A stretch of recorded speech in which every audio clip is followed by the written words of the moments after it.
గుడిలో రమ్య, ఆదికేశవ వాళ్ళైతే సీతారాముల కళ్యాణం జరిపిస్తూ ఉంటారు. ఇంతలో రమ్య ఒడిలోనికైతే మల్లిక వచ్చి అమ్మ అంటూ రమ్య ఒడిలో కూర్చుంటుంది. దాంతో అక్కడ ఉన్న ఆదికేశవ, అక్కడ ఉన్న వాళ్ళందరూ కూడా షాక్ అయిపోతారు. ఇక రమ్య అయితే ఏంటి అక్కడ బుజ్జి ఎలా కూర్చున్నాడో నువ్వు కూడా బుజ్జి పక్కన కూర్చో వెళ్ళు అని చెప్పి అంటుంది. దాంతో రమ్య అలా అనగానే మల్లిక అయితే లేదమ్మా నేను ఎక్కడే కూర్చుంటానని చెప్పి అంటుంది.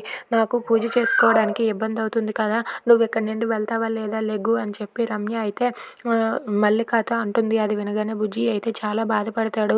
అరే ఎందుకు చెల్లిని అమ్మ అలా అవాయిడ్ చేస్తుంది అని చెప్పి అనుకుంటూ ఉంటాడు. ఇక అలా అనగానే మల్లిక అయితే రమ్య పక్కన లేచి తన పక్కన అయితే కూర్చుంటుంది. తన పక్కన కూర్చోవడం చూసి రమ్య అయితే ఎందుకు ఈ అమ్మాయి ఇలా నాకు దగ్గర అవ్వాలని చూస్తుంది అని చెప్పి అనుకుంటూ ఉంటుంది. అది చూసి ఆదికేశవ అయితే ఏం కాదులే అని చెప్పి అనుకుంటూ ఉంటాడు.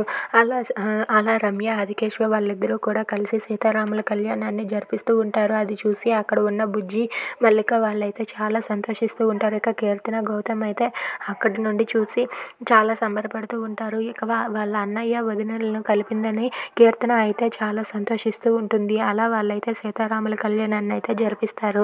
If you like this video please like, share and subscribe. Thanks for watching.